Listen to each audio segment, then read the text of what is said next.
Tonight, we're talking about the power of digital media. And I'd like to welcome everyone to the Mind Transformation with the Catalyst. We live in a new digital world. I call it the fourth digital industrial revolution, where data, the internet, technology, mobile, social, and digital media, they reign supreme. Now, there is approximately 7.59 billion people on Earth. As we speak today, there's 4 billion people that use the internet. There's 3.2 billion people that are active social media users. There's also 5.1 billion people that are unique mobile phone users. This tells us that the world has gone digital. The world has gone virtual. Now, approximately $15 trillion is spent online every year. $15 trillion is spent online every year. 3 out of the 5 richest men in the world, Jeff Bezos, Bill Gates, and Larry Ellison, they are all into IT. They are all into digital media. They are all into IT businesses. So COVID-19 has come and we're all on lockdown. Post-COVID-19, I know many people want to be forces to reckon with. Many people want to be mind transformers. Many people want to be thought leaders. Many people want to build very powerful brands. They want to be business leaders. They want to be culture shapers. They want to be influencers. They want to change lives. They want to be trailblazers. They want to be mentors. They want to succeed as pastors, as coaches, and if this is your dream, the question is this: are you active? Are you influential? Do you engage people on Twitter? Do you engage people on LinkedIn? Do you engage people on Instagram? Do you engage people on Facebook on a daily basis? If you don't already, then tonight, the show tonight is for you. Tonight, my special guest is none other than who I call the king of Twitter, JJ Omojuwa. He's going to be talking to us about the power of digital media. He's the founder and chief strategist at Alpha Reach, one of Nigeria's foremost digital media companies. He's also the convener of the Conversations on Democracy and Development. Oh, he's the author of the New Code of Wealth, that is the Digital Wealth Book. He broke the social media and sales record with this book in the first month of its release. JJ serves on several boards. He's an accomplished international speaker. He's currently, at the University College London studying. He has a scholarship, and he's a phenomenal force on Twitter. Tonight, he's going to be sharing with us the tips. He's going to be sharing with us the power. He's going to be sharing with us what we need to do to transition from where we were to where we need to be, because there is a new normal. JJ, welcome to Mind Transformation with the Catalyst. That's a powerful entry. Thank you very much, sir. So the first question, they say that if you truly want to build a business that is successful post-COVID, you have to be very, very visible on a few of the top 10 digital and social media platforms. What are they and why? I think that people shouldn't, first of all, I think the first thing is to get out of this alive. That's the most important thing. So whatever plans anybody has post-COVID, that plan will not come to be if you don't get out of this alive. So all the necessary precautions that you need to take to survive these times, you have to take it. This is my 5th week in isolation. I have not interacted with people other than digitally, apart from 2 of my neighbors that are around, but we don't even see. I've not seen them in 4 days because I intend to get out of this alive. That's the most important thing. Then after that, I don't think people need to get on 10 of the top 10 platforms. I think what they need to first of all pay attention to is what are their skills, what are their values, or what are the services or goods that they intend to project on the internet. People think that social media or the digital economy is about having an expertise on computers and other related subjects, but it doesn't have to be like that. I can be a barber and actually thrive just by being able to use Instagram very, very well. I can be a photographer and thrive just by my ability to use Instagram very, very well. So it's not just about the platforms in terms of your ability to build an app or your ability to code and build a website. It's also about the fact that your regular brick and mortar business can actually thrive just by understanding the platforms. And I always suggest that people should try to master at least one platform, and then you can transit to the other ones. And the one you master should depend on what you're interested in or what services you're about. So I am a speaker. I want to be an accomplished author over the next 10 years. And I think that platforms that allow for conversations that have to do with the mind, that have to do with engagement and thinking, Twitter, definitely, I cannot run away from them. I'm also very interested in Instagram because Instagram continues to grow in leaps and bounds, and a lot of the millennials and Generation Z are beginning to adopt Instagram. I'm paying attention very much to TikTok.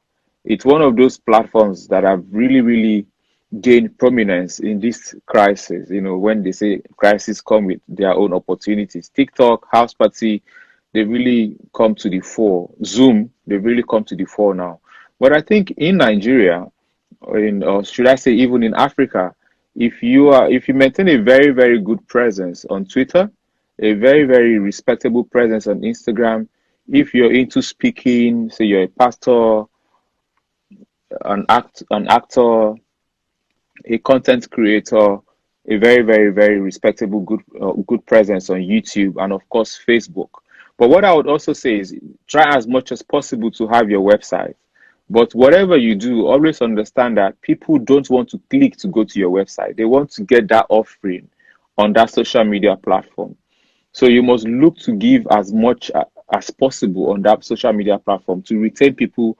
Try as much as possible to close business on your social media platform. You don't have to take people to your website.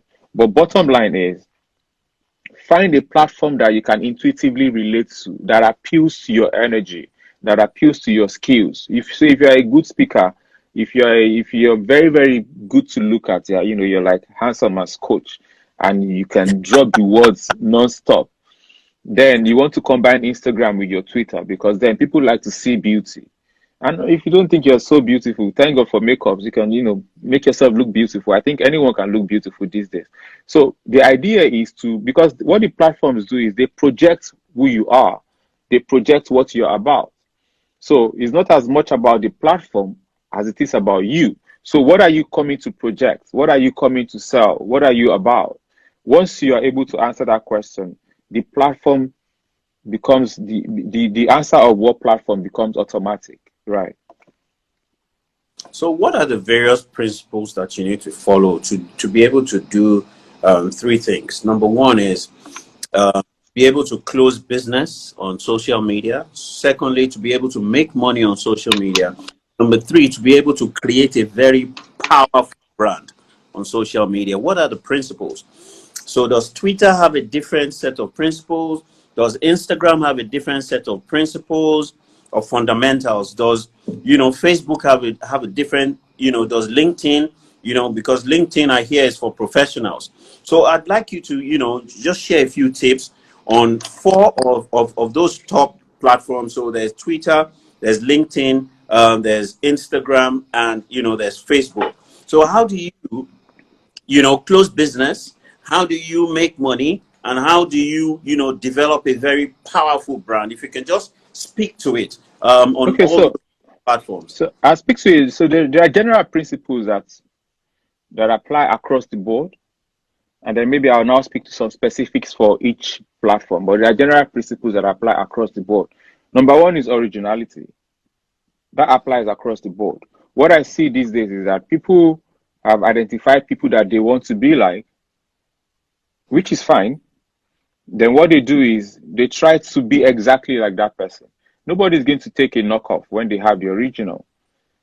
Because compared to, say, an LV bag that costs a lot of money. So people can decide to go and buy the knockoff because it costs a lot of money.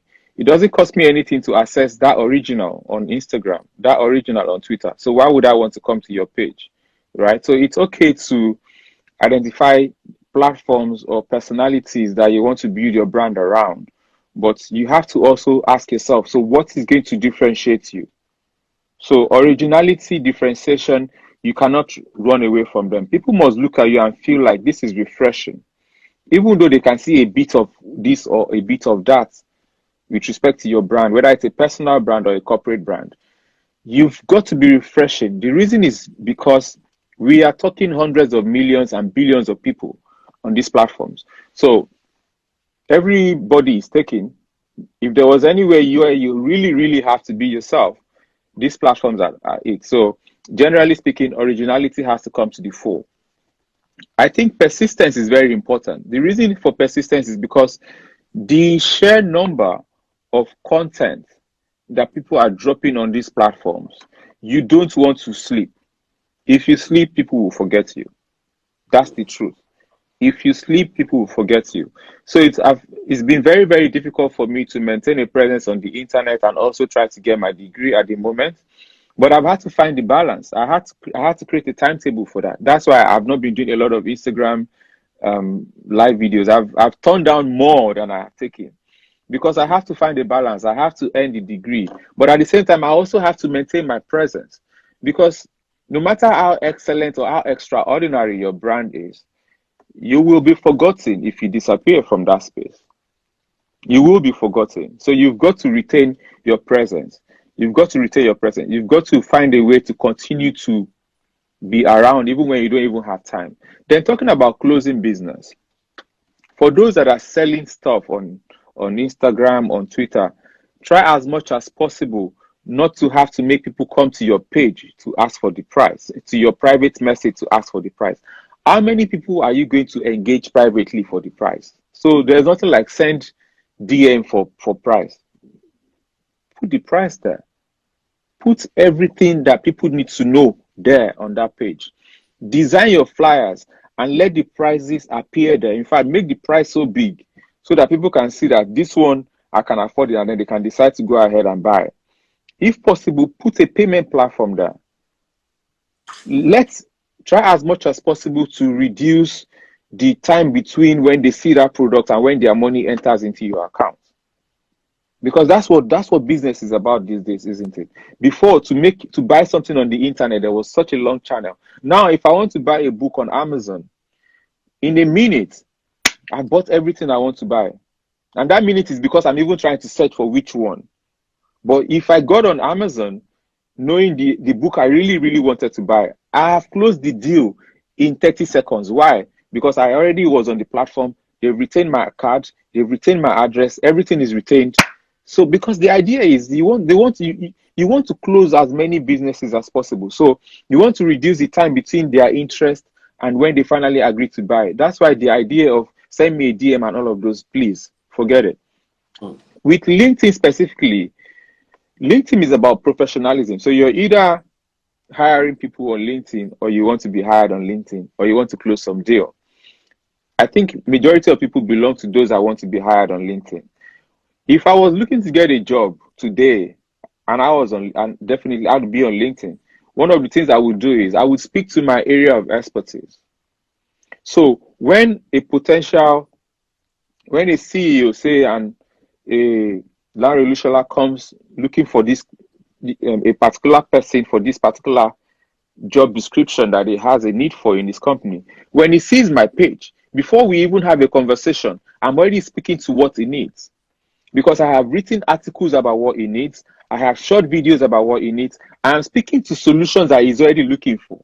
In fact, by the time we're having a conversation on the phone, it's two people that already know that we have. In fact, it's about can you pay me rather than can I do the job? Because my LinkedIn page already shows that this person knows what he or she is doing. And to do that, you have to find a way to also make people endorse the relevant skills that you want to project. Get people that are well known, that are well respected in that particular industry to endorse you. If possible, let them write notes on your competence. But It's one thing for people to say, oh, you can do this thing. It's another thing for you to be able to do it. One thing I have noticed with especially Nigerians is that people are not about what they claim to be about on their CVs. I have a lot of friends hiring. I have a friend hiring for a radio station at the moment, and she's have to start all over again hiring people because all the people that they hired that claimed they knew what they said they knew, they didn't know jack about the things they claimed. And I think that's a good thing for somebody that has built capacity. Now, there is COVID, right? COVID is going to come with opportunities no matter what happens, whether now during the crisis or post COVID. Your ability as a person to recognize whether this thing is an opportunity depends on two major things. Whether you have the capacity or and the motivation to fix this. So if I don't have the capacity to cut people's hair, I will never see people carrying hair all over the place as an opportunity. It's impossible because that for me, I don't even see it. But a barber seeing many people carrying all of these things around, that's an opportunity. Now, having that capability to cut the hair is not enough. Does this person have the motivation to find the tools and go to the places where he or she needs to cut the hair? So capability or capacity and motivation are two essential things to solve problems, to identify opportunities. Opportunities, they may not be many in certain places, but there will always be opportunities. But whether you see it as an opportunity or you see it as a problem depends on whether you have the capacity to solve it and whether you have the motivation to go ahead and do it. I see a lot of people, they actually have capacity, but they don't have motivation. They're looking for somebody to come and tap them. Get up.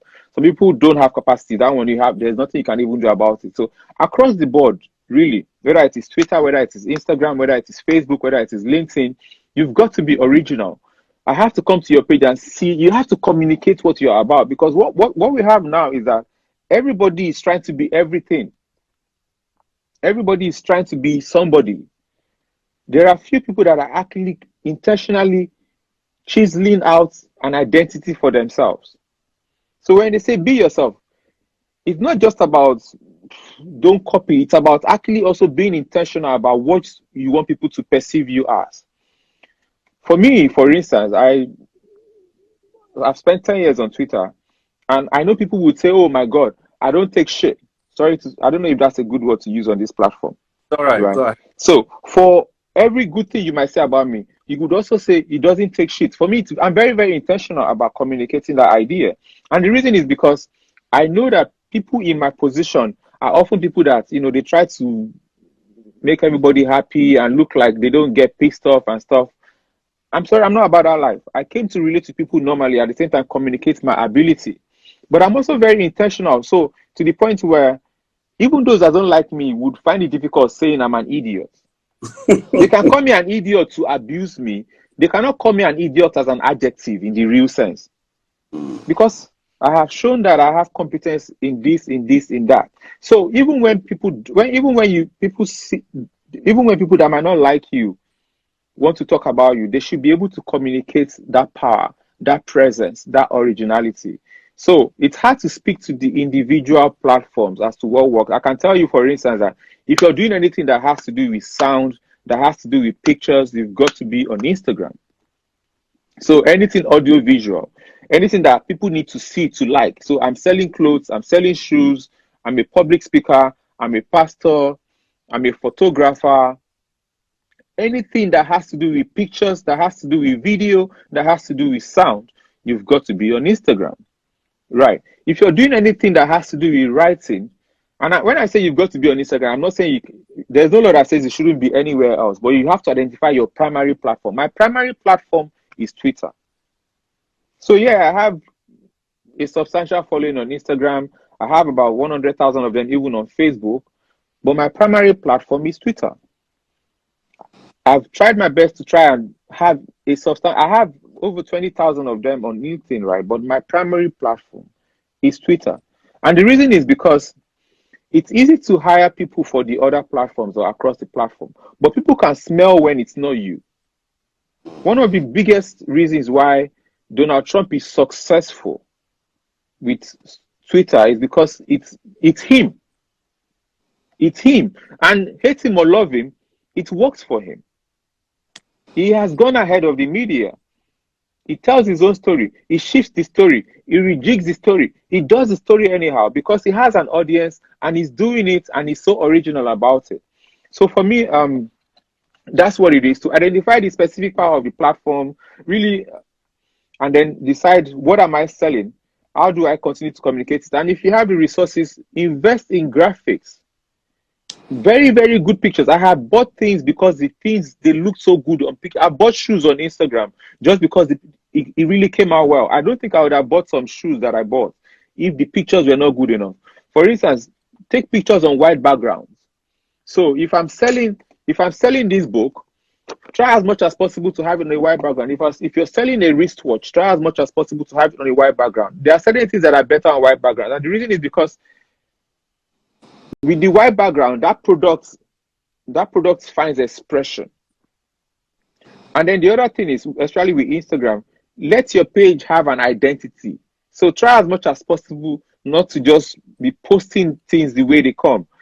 So I have not really committed to that, but what I've tried is, there's a particular line on my page that is about graphic pictures. So if I want to put our conversation, the graphics, there's a particular line. It's really about, it's not just about pictures, about designed graphics, whether for my book, for my public speaking engagement or whatever. I have a friend, a German friend, that when you go to her page, there's a particular point that the pictures look bluish. Then there's a particular part the pictures look brownish. There's an energy. There's an energy, and there are different ways around it. Mike Tyson's YouTube page, which is really doing well. Mike Tyson's evolution is something to be studied. Now, Mike Tyson is a YouTube star, and his YouTube page, one thing that he used to differentiate his video is that there's a red line on the border. The video comes with a red line border. And that's differentiation. So whatever you do, you've got to be original. You've got to differentiate yourself from the crowd. And then you've got to be legitimate. What do I mean by to be legitimate? People must be able to speak to your work. So one of my friends, Omaumi, she's a media person. She can project brands all over the place. Just before I came on this show, a friend was talking to me. He had some problems.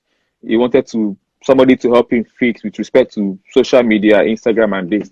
Really and truly, I would have done it for him, but I'm trying to pass an exam. I'm like, look, I have a friend, sure banker. Now, I didn't just recommend her because she's competent. I recommended her because I also trust her. I trust the fact that she will not collect that person's money and disappear. And these things matter. So my example now, Omaumi is legitimate. I can put my stamp on top of her and say, Egbon, or my friend, my brother, meet that person. She will solve the problem for you. Nobody will do it for you, even if you are competent, but you are a crook. They won't do it for you. I will not recommend my brother or my sister if my brother or my sister is not competent. I can give you money if I like you as a friend. I'm not going to recommend you for a job if you are a bad tailor and they are looking for a good tailor. I will not do that. So build competence, build originality, and establish legitimacy to the point where even your haters will not mind coming to you because they need somebody to get the job done. All right. So you spoke about, communicating yourself. You spoke about creating an identity and being intentional about that. What are the practical steps? Communication, a lot of people don't know how to communicate. They don't know how to craft their communication message. They don't know how to project their communication message. How do you, is there a difference between how you communicate on Twitter, how you should communicate on Instagram, and how you should communicate on LinkedIn? In a way, yes, because with Twitter, it's about virality, right? So rape is trending on Twitter. Rape is trending on Twitter. As a content creator, when I say content creator, a content creator can be a pastor, can be a public speaker, can be an Instagram comedian. Everyone is a content creator. If you're looking to build an audience, you are creating content, whether text content or video content or just pictorial or just trying to sell stuff. You have to identify what's the trend, what are people talking about. Now, some people do something that is counterproductive. They try to speak to every trend. You're not going to last on that because you obviously look desperate and you're that's called chasing clouds. No matter what you do, you must not be seen as chasing clouds. But there will always be times when things that you have expertise in are being discussed. You should not miss out on those opportunities. So I can tweet about, as say, let's say I'm an expert on rape now, on attending to people that are victims of rape and sexual violence. I can tweet about sexual violence and the issues around sexual violence tonight, and few people will engage it. But if there's a police issue, a police case, trending issue about somebody that has done something around that issue and it is trending, that same tweet will generate 10, 100 times engagement because that's what people are talking about. And that's important if you're starting out to build a page. For somebody that already has a presence, you can create your own conversation just by yourself because you have a presence. You have 1 million followers. You have 2 million followers. So you don't need to use the viral conversation to project a conversation. You can just talk and people will follow. But for most of us, you have to find out what's the conversation. I personally don't bother checking the conversation. I just say what I want to say. The reason is because I've taken my time to build an audience for 10 years. So it's fine. I have enough people to listen to me anyway. But if you don't have enough people to listen to you, you have to find a way to key yourself into the conversations. And even though in the midst of all the conversations, there are a lot of irrelevant stuff, there will always be something relevant. And then some other days, you have to intentionally create something that you intend for it to go viral. I have a tweet that I created today, but I did not post it today because it's not a tweet for me for Sunday. I intend for that tweet to go viral. Now, when I post it, it may go viral. It may not go viral, but I have planned for the tweet to go viral. And so that's being intentional. You must intentionally create something to go viral. Sometimes it will work, sometimes it will not. But if you're not intentional about it, your chances are extremely low. It's really basically about life too. If you're not intentional about it, that means you're trying to be accidental. Your chances are low. But if you're intentional, then it will go viral. And for me, tweets like that have to do with things that are about my interest, about my business, about a person's business, about a client's business. And sometimes it's also built around charity, right? People care about people that care about them. So if you're speaking to their problems, if you're speaking to their needs, or you're also finding a way to actually directly assist them, it's also not a bad time to speak about your business. So if my friend calls me and says, oh, I want to give away 20 books, about the time I'm giving away those books, I'm actually also intentionally selling my business. Right. So generally speaking, it's really you can literally carry a Dale Carnegie book on communication and just rejig it for digital media, and it still apply. Other than the side about going viral, the side about intentionally creating your own kind of content in terms of your pictures. But I think generally speaking, being clear about what you want to say, being intentional about what you're communicating, using words that have action in them, and finding a way to make sure that you're getting people to talk. You're trying to engage. So a lot of people are dumping down on the audience like TV and radio. Let me even say old TV and radio, because now new TV and radio are listening. You have to engage in a way that people speak back to you. You have to elicit responses, because when you elicit responses, then you create engagement. And engagement is the big deal on this platform. You can have all the followers. If people are not engaging you, then you're not doing it right.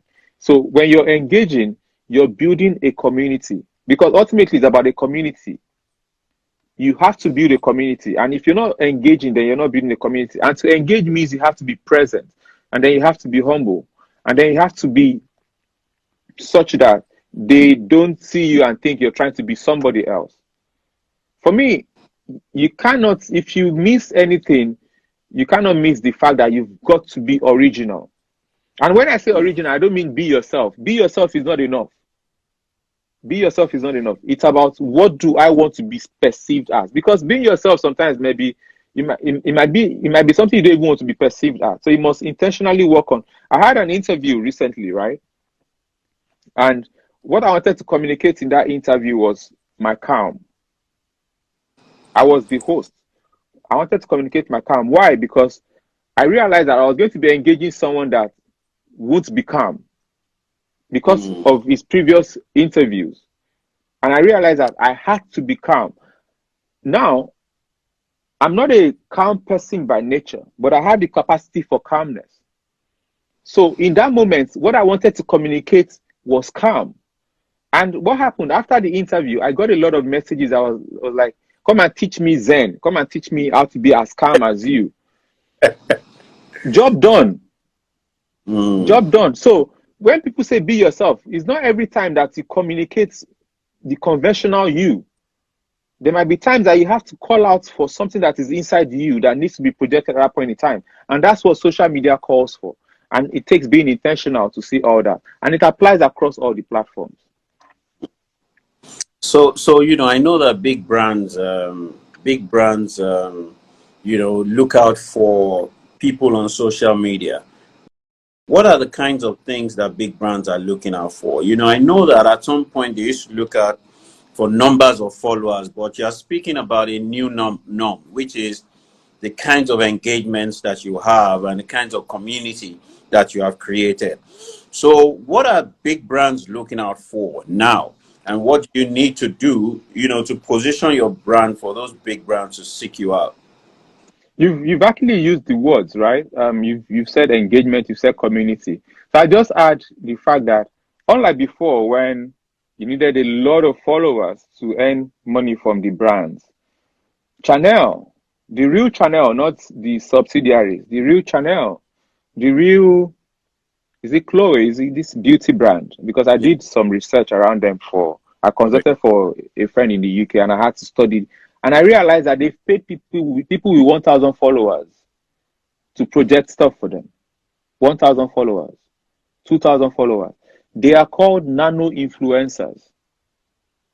And I, as Alpha Rich, I have engaged people with 1,000 followers and 2,000 followers to project some conversations. And why is that?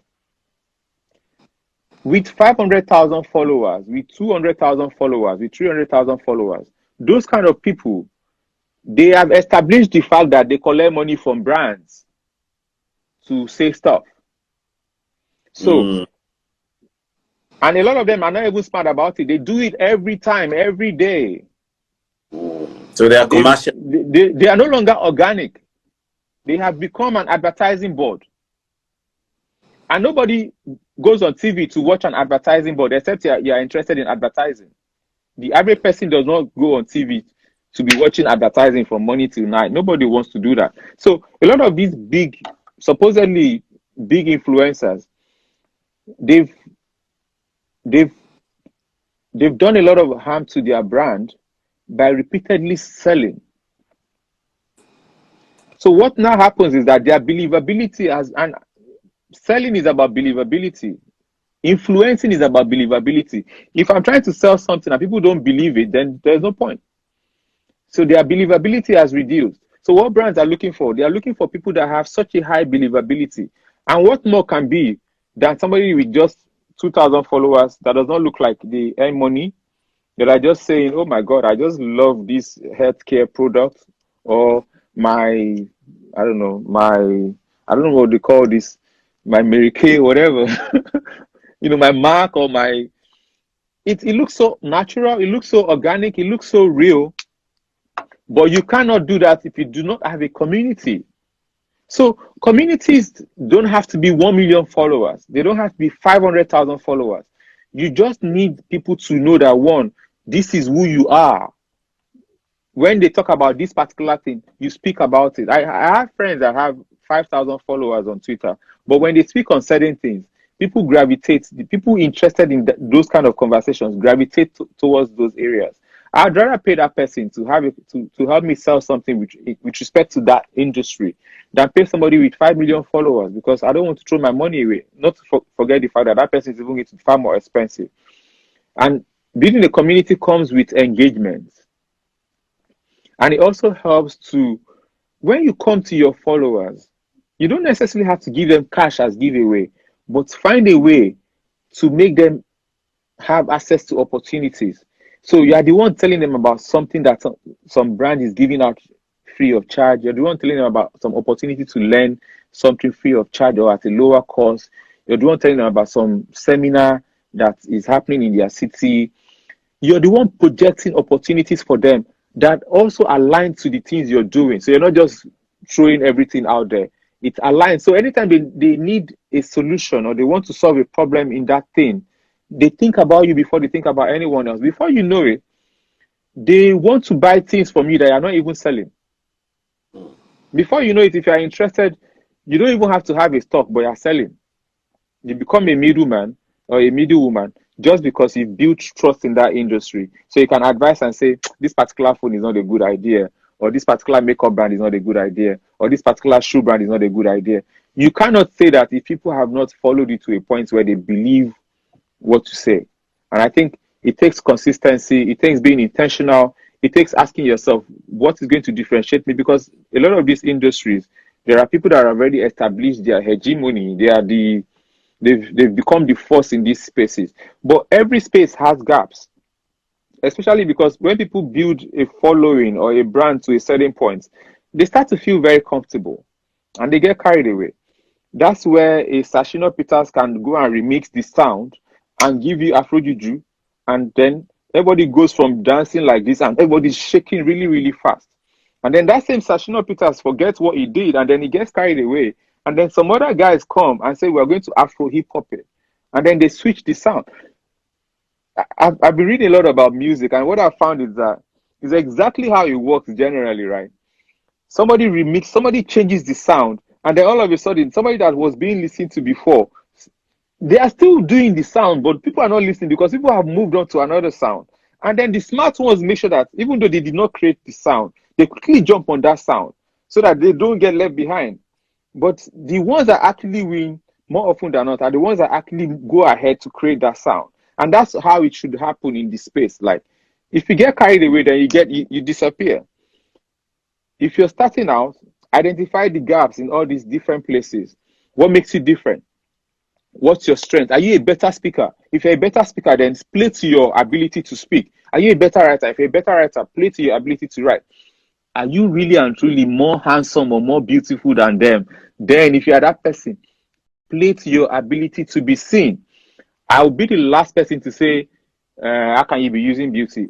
You put everything you have on the table to get the values and the opportunities you want. So if you're good to look at when you speak, if it's like when you speak, if you do your eyes like this, the other person is gone. You better do your eyes like that because that's your power. Because that's your power. If it's like when you wear your glasses, it communicates a certain level of power. You better wear those glasses. If it's like when you dress in a particular color, everything that puts you on a pedestal that nobody can deny your power or your charm, your panache. Don't take it away. Don't be shy about it. Don't be apologetic about it. If it's a trumpet, blow it. Because the competition is strong, it's massive, and it's relentless. So everything you've got, you have to bring to the table. Wow. I mean, you're just giving it out anyhow. Now, so I'm telling you, thank you very much. I mean, I'm just taking notes. And I'm really grateful and thankful. I hope everyone that is listening, you are taking notes. Look, the next frontier is digital. In fact, it's not even the next. The frontier is digital. So if you get lost, you are finished. If you do not get onto this boat now, we are gone. Because me, I'm going. JJ has already gone. Me, I'm pursuing him. I'm just starting. Yeah, well, I'm following you. I came to rejig. Yeah, and that's the thing, reinventing yourself. I mean, you were doing very well. Why did you decide? You know what? Let me take some time off. Let me go back to school. Why? I found that so everywhere I look, somebody is saying they are social media expert, social media expert, social media expert. I'm like, okay, I'm not about this. And I realized that I follow Mike Tyson. And what I've learned is that the Mike Tyson that everybody got to know in the beginning was Mike Tyson, the boxer that killed people in the ring, almost literally. And then he messed everything up. And then he became the Mike Tyson, the actor. Mike Tyson was somewhere and some kids were passing. Some kids that did not, they were not born in the days of Mike Tyson, the boxer. They were just passing like, oh my God, look at him, the actor, the actor. And then when he got home, he was really like, wow, Mike Tyson, the actor, wow, that's actually a thing. So without even knowing, he had reinvented himself to become an actor. Now you have the Mike Tyson, the public speaker. Undisputed is one of the most subscribed shows in America. Wow. Everywhere he goes, sold out, just speaking about his life. So that's Mike Tyson, the public speaker. Then you have Mike Tyson, the author. His book, his autobiography is one of the best sports autobiographies you'll find. Punchy, direct, rich.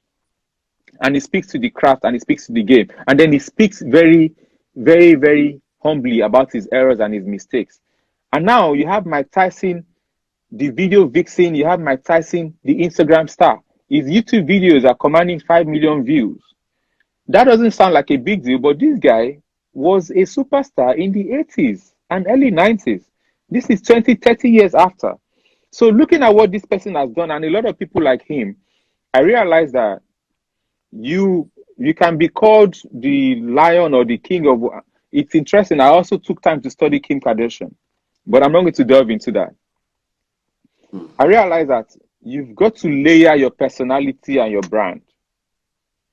You've got to layer your personality and your brand. When Jay-Z became a billionaire, same thing with Kanye West. Jay-Z started out in 1996 when he released Reasonable Doubt. He started out as a rapper. Let me not even talk about Jay-Z, the coke seller, the one that was selling cocaine. Let's leave that one.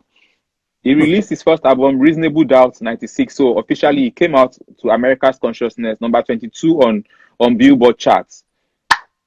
Reasonable Doubt, rapper, 96. By 99-ish, he was already delving into becoming, he was helping others to sell products. Then he realized, why am I helping others? Why can't I start mine?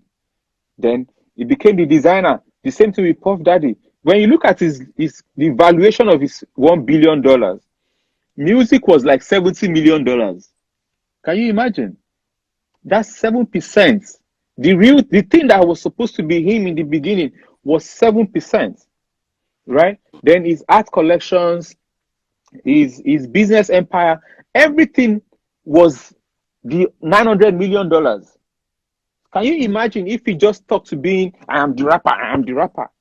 Now, rapping gave him the platform, but rapping really is not the big deal anymore. So why did I leave? I continue to earn income from digital media, but that's not going to be my biggest platform this decade. That's not, because that was that decade, right? And I intentionally released a book to celebrate that decade. And for me now, it's about adding new layers as an author, as amongst other things that I don't want to talk about, but I'm very, very intentional. And the beauty of adding new layers is that you continue to, if you're interested, you continue to earn from the old layer. So it's not as if that old layer disappears. Jay-Z continues to make money, of course, from his music catalog. He can release an album tomorrow if he likes, but he won't be doing it because he really, really needs the money. He'll be doing it because, I'm still a rapper. Let me just do it. And for me, that's what it's about, to continue to add new layers to your personality, to your brand. Because the final example, I didn't want to talk about her, Kim Kardashian. When Kim was valued about 3 years ago, she released a game. She was the first person to release a game amongst all these celebrities. Others have started copying it. And when they did that valuation, it turned out that that game that she released made more money than the real show that brought her out. And for me, this is important because too many times people conquer an industry and they sleep.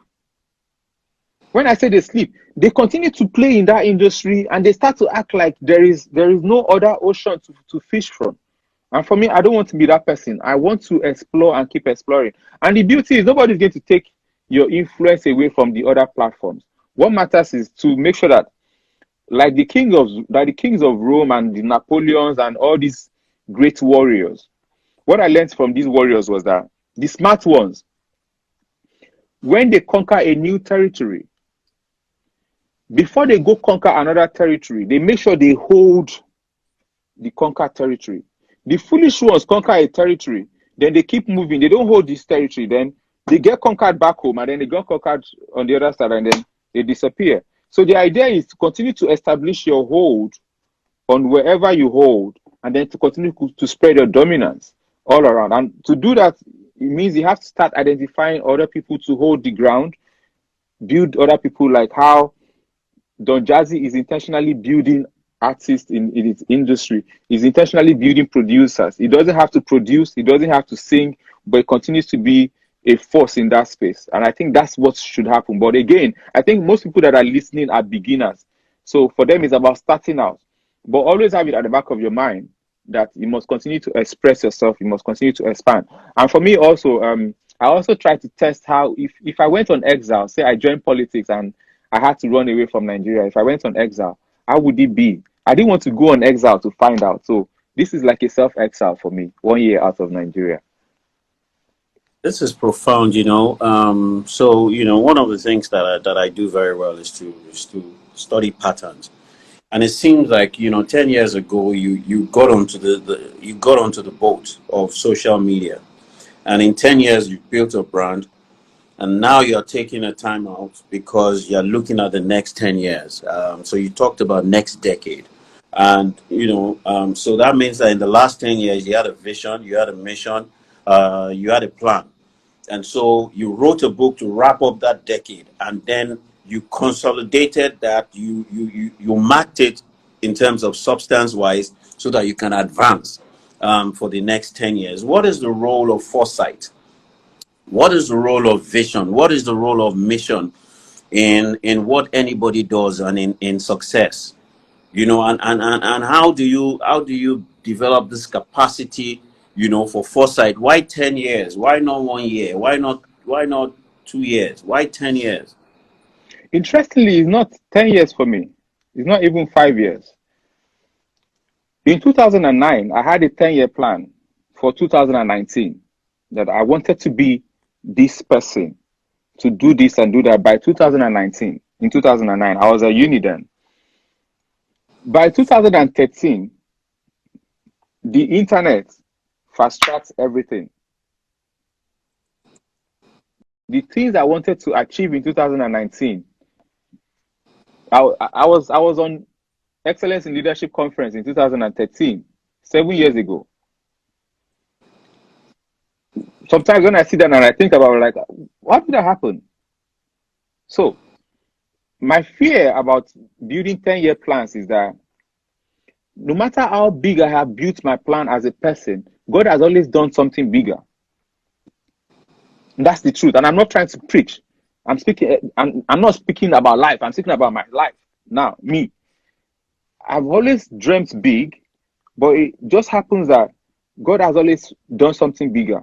So when I speak about the next 10 years, I'm not speaking about it in absolute terms of what I want to be and what will happen. I'm speaking about my own preparation. So for me, I'm getting ready for what's going to happen in the next 10 years. I have ideas for what I want, but I also know that the way it is, things will happen that will require me to adjust my plans, to dream bigger, to dream again. Because some things you're trying to achieve in 5 years, if they happen in a year, what are you going to do? Are you going to start sleeping? No. You have to dream again, like Joseph. When Joseph dreamed, they said blah, blah, blah. He went and he dreamt again. So for me, it's about understanding that it's okay to dream. But I think the mistake a lot of people make is that they dream, they achieve their dream, and then they get carried away. I am a big believer in dreaming again. I have to dream again. But I'm not fixated on this is what has to happen. Because from my experience with God and how life has happened, I can't even afford to, because no matter how much I dream, no matter how much I see into the future, like you said about foresight, it just happens that I never even saw enough. And a lot of that is primarily because of how the world has changed. The world is changing, and it has changed so much. And what's going to happen post-COVID is that It's going to even change much faster than it was supposed to change before. So a lot of things that were not going to be virtual will be virtual. A lot of people that were not going to use digital will use digital. A lot of systems and governments that didn't think about e-governance will be forced to use e-governance. A lot of people that were not going to pay attention to health systems will pay attention to health systems. A lot of people that didn't think about the place of mental health will see the essence of mental health and mental and mind transformation. And the experts in this field must also find a way to make sure that their expertise is not limited by their physical space. They have to plug it to the power of digital. Right. So for me, I have these ideas, I have these dreams, but I've always focused on the essence. And what's the essence? Capability. I must continually develop myself. I must continually eat food, eat expertise, be around people like you. Whenever I get to have access to people like you, ask as many questions as I can ask. If it's a dinner, the food has to get cold because I just want to have a conversation. I want to learn. I must continually eat other people's brains that are far intelligent than me. I must continually eat books, go on YouTube, study why did this person do this thing like this. When you do stuff like that, no matter how the world changes, you have something that is very, very important that will make you survive in the new world. You have capability. And then I always have motivation anyway. So opportunities will always be there. So for me, the essence is not about whether it's 10 years or the next 5 years or the next 20 years. For me, it's about just making sure that I keep building for the future. So I'm looking at what's happening. What direction is the world going into? Oh my God. Behavior is important. One of the failings of the world today with respect to COVID-19 is behavior. What are we trying to do? We're trying to make people change their behavior.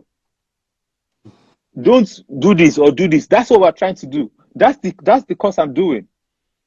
To make people. So one of the things that I'm doing a research on communicating COVID-19, and I found two problems with the communication for COVID-19: availability, heuristics, and scope insensitivity. Now, what's scope insensitivity? If you tell someone that a human being died, one person, they feel sad. If you tell the person that 2 people died, they feel sad, even sadder. If you tell them 2 million, their sadness does not increase to the scale of 2 million. They feel even sad, but the scale of their sadness does not match the scale of the problem. So when you say that 2.9 million people have been affected by COVID-19, by the coronavirus, people are not sensitive to that number. It's not their fault. It's a cognitive issue, right? Then availability heuristics is that until the average person knows someone that has suffered from the virus, they don't think it matters. And sometimes it has to be personal. So I'm developing a communication, a proposal that will help in de-bias people with respect to this particular psychological issues. So I came to study that, knowing that, look, as the world continues to evolve, human behavior will continue to be a challenge. Whether in politics, whether in business, whether in whatever, we're always going to be dealing with human beings. And then, of course, I have the power of digital, right? So it's vision, right? And for me, the mission is central. I want to influence people. It's important that I influence populations. And how that influence comes about will evolve over time, eventually to get to politics, maybe, right? Eventually to be maybe sports, eventually to be maybe music. I'm interested in all of these things because I'm interested in human populations. But you see, electricity that goes into the clipper that makes people that helps people to cut their hair is the electricity that goes into the iron that burns the skin, is the electricity that goes into the fridge that gets something freezing. That's the electricity that gets into my computer. That's electricity that is the same electricity, but it makes different things communicate different values. So that's what capability does.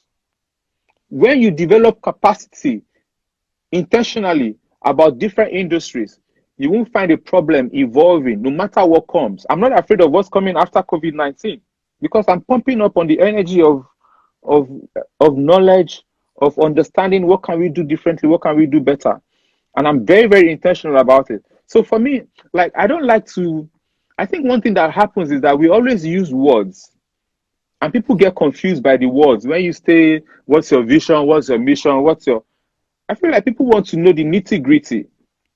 Like, they want to know it in everyday language. Like, why do you do what you do? What do you want to communicate? What can you do? What can you fix?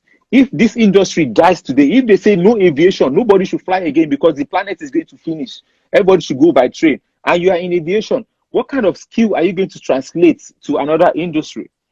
For me, these things matter. And the beauty of it is that the beauty of knowledge is that knowledge to a certain extent will find a pastor that is knowledgeable and competent. Collect the mic, tell the person, don't preach again. That person will leave the church and go be a big businessman or woman. Because the expression, the electricity was communicating Christ in that situation, but that electricity can communicate consultancy, leadership consultancy, or mental illness consultancy, or political consultancy. But a pastor that is also a dunce, when you remove the facade of being a Christian, that person becomes a bona fide dunce. In fact, that person can even still be a pastor. And then even while preaching Christ, you can see the real thing there and know that this one, I'm just using an example. I get you. This one has nothing. I'm using pastor because that's like a profession that comes with respect, and a lot of people have assumptions. But you can actually see that this person, apart from say go to this verse of the Bible, go to that verse, there is nothing else there.